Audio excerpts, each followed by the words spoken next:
नेताओं की जो है वो इच्छा शक्ति नहीं है, दम नहीं है। हमारे नेता यहाँ के तोते हैं। एक बार सुप्रीम कोर्ट ने सीबीआई के लिए बोला था कि केंद्र जो बोलता है वैसे ही सीबीआई बोलती है और सीबीआई तोता है। तो हमारे जो नेता हैं यहाँ के जितने भी हैं इस पूरे मध्य प्रदेश के, वो सब तोते हैं। केंद्र का नेता सीएम जो है, ये जो टिकट देने वाले लीडर हैं, जैसा वो बोलते हैं नीचे वाले वैसे ही बोलते हैं। क्योंकि अगर ये कुछ और बोल जाएंगे तो इनकी टिकट कट जाएगी।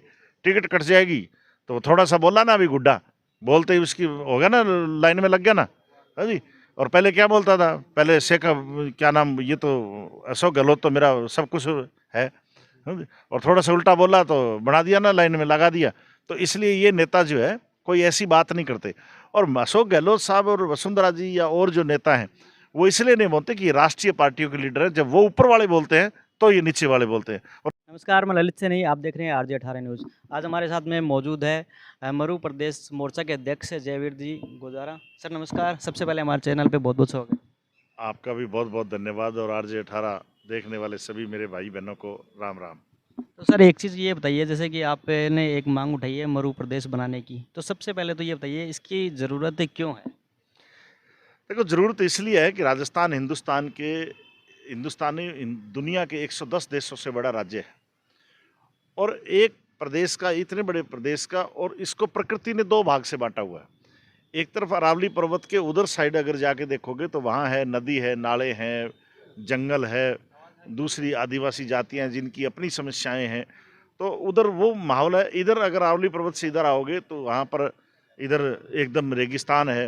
हिंदुस्तान की सबसे कम वर्षा वाला प्रदेश है, दुनिया का सबसे 9वां प्रदेश है जहाँ पर सबसे ज़्यादा गर्मी पड़ती है और पानी की सबसे बड़ी कमी है।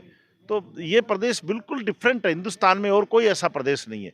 इसलिए ये एकदम बिल्कुल, जब कहते हैं ना कि एक अलग पैकेज मिलना चाहिए हमें कि हम बिल्कुल डिफरेंट हैं, तो हम अलग परिस्थितियों के अंदर जीवन जीने वाले लोग हैं यहाँ पर रेगिस्तान में, जहाँ पर दूर दूर तक कुछ है नहीं। तो इसलिए एक जब तक छोटा स्टेट नहीं बनेगा तब तक हमारा इसमें डेवलपमेंट नहीं हो सकता। ये मेरा मानना नहीं, मेरी हकीकत है और मैं इस पर महसूस कर चुका हूँ पहले। सर एक चीज़ और बताइए, जैसे मरु प्रदेश बनता है तो इसके अंदर जो ज़िले शामिल होते हैं उनको क्या फ़ायदा होने वाला नहीं, जिलों का क्या फ़ायदा, मैं कह रहा हूँ कि हर आदमी को फ़ायदा होगा। आप आज बताओ, आपके झुंझुनू जिला ही है, छोटा सा जिला है हालांकि, बताओ यहाँ पर कोई गांव मेरे को ऐसा बता दो जिसके अंदर 200 बच्चे, जो 200 बच्चे और पहले पुराने बुजुर्ग हमारे यहाँ पर रहते हैं क्या? कोई गुजरात में काम करता है, कोई कहीं करता है, कोई करता है। यहाँ पर बताओ, यहाँ कोई लड़का बीए कर ले, एमबीए कर ले, कुछ और कर ले, यहाँ कोई बिजनेस मैनेजमेंट का करके आ जाए, इंजीनियरिंग करके आ जाए, बताओ यहाँ पर क्या बिजनेस है? यहाँ पर क्या बिजनेस है? कहाँ नौकरी करेगा वो? नौकरी के लिए आपको प्रदेश छोड़ना पड़ेगा। लेकिन जब प्रदेश बन जाएगा तो हमारे पास इतने रिसोर्सेज है कि दुनिया के लोग हमारे पास काम मांगने के लिए आएंगे, हम कहीं जाने की जरूरत नहीं पड़ेगी। आज ये बताओ, पूरा का पूरा गुजरात हमारे यहाँ शेखावाटी से भरा पड़ा है। पूरा दुबई चले जाओ, मैं दुबई गया था, एक एक बिल्डिंग में 100 लोग, बच्चे हमारे यहाँ पर बैठे हैं, एक एक बेड के ऊपर 4 बेड लगा रखे हैं और वहाँ जाके अपना खाने कमाते हैं। क्योंकि यहाँ पर गाँव को जब छोड़ता है ना, तो वो तब छोड़ता है जब यहाँ पर कोई काम नहीं है उसको, वो अपना खाने कमाने के लिए जाता है। और फिर पानी का प्रबंध नहीं है, हमारी खेती सूख चुकी है। और हम तो यहाँ जिंदा किसके ऊपर हैं? हम तो जिंदा है, पहले हम मारवाड़ियों के दम पर जिंदा, जो हमारा घर छोड़ के, गांव छोड़ के दूसरी जगह बिजनेस किया और इन्होंने यहाँ पर आकर के अपना, हमारे लिए स्कूल खोले, हमारे लिए कोई बावड़ी बनाई, कोई धर्मशालाएं खोली। आज हम फौज के दम पर जिंदा हैं। वो फौज पर किसी की मेहरबानी थोड़ी है, अपनी जान देते हैं इस देश के लिए, तब हम तनख्वाह लेके आते हैं। हमारे यहाँ कोई बच्चा पढ़ करके, मारवाड़ियों ने स्कूल कॉलेज खोले और हमने पढ़ा, और हमारे क्षेत्र के लोगों ने पढ़ कर कहीं जाके मास्टरी करते हैं, तब जा करके अपना रोजी रोटी चलाते हैं। पानी कहाँ है यहाँ पर बताओ? एक भी कोई यहाँ पर, रोज आप हर 5 साल में एमएलए बनाते हो, एक भी एमएलए को बोलता है कि हमारी शेखावाटी नहर क्यों नहीं आ रही? हमारे 3200 क्यूसेक पानी, 3289 क्यूसेक पानी हमारे को शेखावाटी का मिल चुका है यमुना जल समझौते में। और उसमें पहले केस चला था 2012 में, मैंने झुंझुनू यहाँ पर पूरा कंप्लीट बंद किया था इसका, और उस समय तो केस था। आज हम केस जीत चुके हैं, 20,000 करोड़ का मामला है। हरियाणा कहता है अपना पानी ले जाओ, हमारा 1100 क्यूसेक पानी जो है वो आज भरतपुर को आप दे रहे हो। अब वो कौन सी कनाल है, गुड़गावा कनाल है, उसमें डाल करके देते हो। यहाँ पर सीधी नहर खोद के लाना, हरियाणा कहता है अपने नहर पैसे दो, नहर खोद के ले जाओ। लेकिन यहाँ का एक भी एमएलए को बोलता है? एक भी नहीं बोलता कि शेखावाटी नहर नहीं आएगी तो यहाँ पर लोग कैसे जिएंगे। हम राम के भरोसे हैं सिर्फ, बरसात होती है तो हमारा काम चल जाता है। अब ये सीमेंट की फैक्ट्रियाँ चलेंगी और तो उसमें पानी जो थोड़ा बहुत है वो और चूस ले जाएंगे, लेकिन फिर क्या होगा? फिर हम तो भगवान के भरोसे रह गए। अब 21वीं सदी के अंदर हम भगवान के भरोसे हैं। तो ये जब प्रदेश बनेगा तो ये सब व्यवस्थाएं होंगी। सर काफ़ी समय से और ये मांग चल रही है, लेकिन अभी तक कुछ हुआ नहीं है, उसके पीछे क्या रीज़न है? पीछे रीजन है कि हमारे यहाँ नेताओं की जो है वो इच्छा शक्ति नहीं है, दम नहीं है। हमारे नेता यहाँ के तोते हैं। एक बार सुप्रीम कोर्ट ने सीबीआई के लिए बोला था कि केंद्र जो बोलता है वैसे ही सीबीआई बोलती है और सीबीआई तोता है। तो हमारे जो नेता हैं यहाँ के जितने भी हैं इस पूरे मध्य प्रदेश के, वो सब तोते हैं। केंद्र का नेता सीएम जो है, ये जो टिकट देने वाले लीडर हैं, जैसा वो बोलते हैं नीचे वाले वैसे ही बोलते हैं। क्योंकि अगर ये कुछ और बोल जाएंगे तो इनकी टिकट कट जाएगी। टिकट कट जाएगी तो थोड़ा सा बोला ना, अभी गुड्डा बोलते ही उसकी हो गया ना, लाइन में लग गया ना। हाँ जी।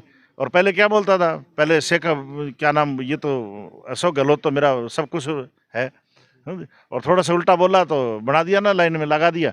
तो इसलिए ये नेता जो है कोई ऐसी बात नहीं करते। और अशोक गहलोत साहब और वसुंधरा जी या और जो नेता हैं वो इसलिए नहीं बोलते कि ये राष्ट्रीय पार्टियों के लीडर है। जब वो ऊपर वाले बोलते हैं तो ये नीचे वाले बोलते हैं, और जब ये बोलते हैं तो ये नीचे वाले तोते बोलते हैं। तो इसलिए हमारी मांग को आवाज़ नरेंद्र मोदी जी के अगर मन में आ गया तो ये सारे देखना, अगर बना देंगे तो ये सारे ही कहेंगे यहाँ पर। कल आपके इंटरव्यू, परसों इंटरव्यू अगर बना दिया उन्होंने, भगवान ने चाहा, अगर उन्होंने बना दिया तो आप देखना ये कहेंगे हम तो हमेशा ही कहते थे बनना चाहिए। नरेंद्र मोदी जी की इच्छा शक्ति थी कि बना दिया। हाँ जी। तो ये तो तोते हैं, तोतों की क्या बात करें हम, तोते तो तोते ही हैं। सर अभी ये मामला ट्रेंडिंग के अंदर चल रहा है, तो आपको कुछ संभावना लग रही है कि अभी बनने के चांसेस?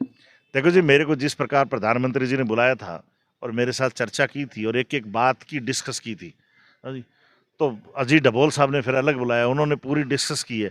तो एक एक बात समझी है। तो मुझे लगता है कि इस देश का प्रधानमंत्री जो है वो दमदार प्रधानमंत्री है। उसको लगेगा कि यहाँ पर डेवलपमेंट हो सकता है पाकिस्तान का, क्योंकि अजीत डभोल साहब ने उस समय कहा कि पाकिस्तान का लिए बॉर्डर जो है वो आज हमारा कमज़ोर है, क्योंकि सारा बेरोजगारी की वजह से पलायन हो गया। तो अगर देश को मजबूत करना है तो बॉर्डर मजबूत चाहिए, और बॉर्डर मजबूत जब होगा जब हमारा प्रदेश मजबूत होगा। तो अजीत डभोल साहब ने कहा, तो हो सकता है प्रधानमंत्री जी के मन में हो कि ये प्रदेश, देश की बॉर्डर मजबूत होना चाहिए, जैसा कि उनकी इच्छा है। और कर देंगे तो उनका शुक्रिया अदा है, और हमारे पूरे मध्य प्रदेश की जनता उनकी आभारी रहेगी। और सर अगर नहीं बनता है तो फिर आगे की क्या रणनीति रहेगी? मैं तो जब तक जिंदा हूँ तब तक आंदोलन करता रहूँगा। एक दिन बना के तो छोड़ेंगे, चाहे कुछ ही हो जाए। ये नहीं बनाएगा तो कोई और बनाएगा, और नहीं बनाएगा तो कोई और बनाएगा। एक दिन तो बनेगा पक्का, निश्चित तौर पर। और सर जैसे जो आप ये कब से कर रहे हो, ये जो मध्य प्रदेश बनाने की, उसके बारे में थोड़ा सा? मैं 2009 से कर रहा हूँ। 2009 से पहले मैं भारतीय जनता पार्टी में 20-25 साल भाजपा में था, राष्ट्रीय पदों पर भी रहा। एक बार मेरे को यहाँ हरियाणा, यहाँ से ले जाके हरियाणा में 2009 में हिसार में एमपी का टिकट दिया, और 2009 से लेके अभी तक मैं गैर राजनीतिक संगठन चलाते हुए मैं जो अच्छा काम करता है, अशोक गहलोत जी ने हमारा अभी ज़िले बनाए तो मैंने उनका धन्यवाद किया कि आपने हमारे जो हम काम कर रहे हैं उसको आपने 2 कदम आगे बढ़ाया, तो आपका बहुत बहुत धन्यवाद। और अब मोदी जी करेंगे तो उनका बहुत बहुत धन्यवाद। और मैं 2009 से लेके अभी तक सिर्फ मध्य प्रदेश की लड़ाई लड़ता हूँ। मध्य प्रदेश की जो समस्याएं हैं, चाहे हमारी शेखावाटी की समस्या हो, चाहे हमारे घग्गर नदी की समस्या हो, सबसे ज़्यादा पानी की समस्याओं के लिए मैं प्रदेश में लड़ता हूँ, ताकि हमारे क्षेत्र में पानी कम है, पानी का प्रबंध किया जाए किसी तरह। कौन कौन सी जो संगठन है और कोई पार्टियाँ है जिन्होंने आपका साथ दिया है इस संगठन में? मेरे को यहाँ राजस्थान के तो किसी संगठन ने, छोटे छोटे संगठनों ने तो साथ दिया, लेकिन राजनीतिक दल आज तक कोई हमारे साथ में नहीं बोला।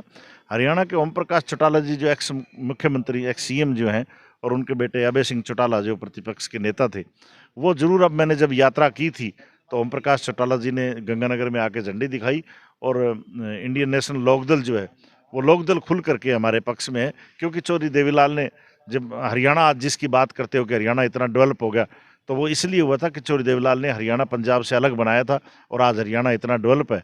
तो चौधरी देवीलाल जी के वंशज जो है वो जानते हैं, अब चौधरी ओम प्रकाश चौटाला जी जानते हैं कि छोटा प्रदेश बनेगा तो हमारा डेवलप होगा, इसलिए वो हमारे साथ कंधे से कंधा मिलाकर हमारे साथ चलते हैं। और आज तक कोई लीडर जो है अकेले में मिलता है तो कोई ऐसा लीडर नहीं है इस मध्य प्रदेश का जो मेरे में अकेले मिलता है तो ये कहता है यार ये प्रदेश बना दो तो मुख्यमंत्री बन जाएंगे। लेकिन बोलने की हिम्मत नहीं है, क्योंकि वो तोते हैं, तोतों की औकात नहीं है। तोते को जो पढ़ाया जाता है, आप किसी का तोता, प्राइवेट तोता किसी ने सिखलाई कर रखा है ना, तो आप उसको देखना। और वो तोता कैसे बोलता है, वो कहेगा बोल राम राम, तो वो टाम नाम एकदम कह देगा। तो ये असल वो तोते हैं। तो सर अगर मरु प्रदेश बनता है तो उसके अंदर कौन कौन से जो जिले आएंगे? जिले इसमें पुराने जिले तो हमारे 13 थे, हनुमानगढ़, गंगानगर, बीकानेर, चूरू, झुंझुनू, नागौर, सीकर, जैसलमेर, बाड़मेर, जोधपुर, पाली, सिरोही, जालौर। अब 13 में से अशोक गहलोत साहब ने हमारे 7 जिले और बना दिए। जोधपुर के 1 था, पहले 2 कर दिए। फलौदी बना दिया उधर का। हमारे यहाँ नीम का थाना बना दिया। एक बालोतरा बना दिया बाड़मेर में। एक गंगानगर में अनूपगढ़ बना दिया। एक फलौदी बना दिया। ऐसे करके हमारे अब एक सांचौर बना दिया। तो ऐसे अब नीम का थाना, सॉरी ये क्या नाम है, डीडवाना और कुछामन बना दिया। तो ऐसे अब 20 जिले हो गए। तो सर आप काफ़ी दिनों से सर से हमने आपकी बात करवाई। सर धन्यवाद आपका हमारे चैनल पर। आपका भी बहुत बहुत धन्यवाद। जितने भी लोग देख रहे हैं वो भी कमेंट बॉक्स में कमेंट करके अपनी राय दीजिए कि मरु प्रदेश बनना चाहिए, और जो सर है वो कैसा काम करे उसके बारे में यहाँ पे हमें बताइए। Thank you.